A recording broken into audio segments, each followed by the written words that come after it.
I'm an epidemiologist at the Great Lakes Intertribal Epidemiology Center, and I'm an evaluator for tribal health programs. But how do I evaluate the impact of the work that I've done? How do I know if I'm doing my work in a way that respects tribal communities and their traditions and culture? There isn't an evidence based, validated measure that I'm aware of that can tell me if I'm on the right path. But if there's one thing that I've learned while working with tribes, is that there are other ways of knowing. Even though numbers are an important part of epidemiology, public health is really about what the numbers represent. It's about the people behind the numbers.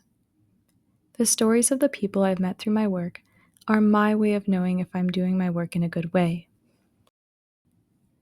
Dave was the first person I met outside of Glitek. He's the kind of elder who laughs when he talks and always has a twinkle in his eye. Dave is a water pourer for the Inipi ceremony, and he invited me to my first sweat. As someone who is not native and had just recently begun working at Glitek, I was honored that he extended the invitation. He told me how to dress, what to expect, and where I would sit. I helped the firekeeper gather branches for the fire to heat the stones. I made tobacco ties with the aunties and tied them to the lodge. After the sweat was over, we all laid in the grass for a while, just breathing and looking up at the blue sky. I came out of that sweat with one feeling, the feeling of gratitude.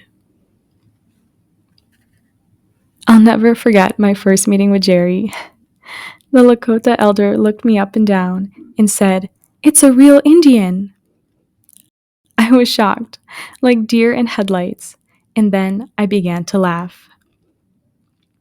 Later that day, we sat together.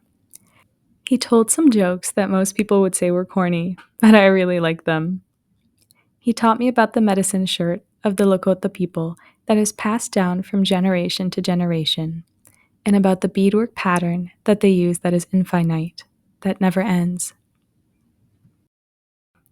Mandy is Lac du Flambeau Band of Lake Superior, Chippewa, and works at Glitek with me. We attended a conference in Milwaukee and accidentally joined a powwow fitness class.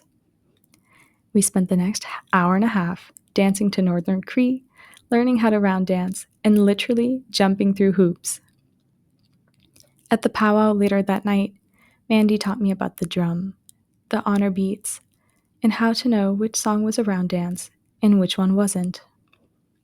I braided our hair. We danced together during the intertribal songs and put money on the blanket during the blanket dance for the drums. Dawn was a vendor at Glitek's 4th annual opioid conference. I was responsible for coordinating the vendors for the conference and stopped by her table to introduce myself and see if she was comfortably set up. After admiring her rack of beautifully made ribbon skirts, we started chatting. When she started to talk about how important it was to her that she could make ribbon skirts for her community, she began to tear up.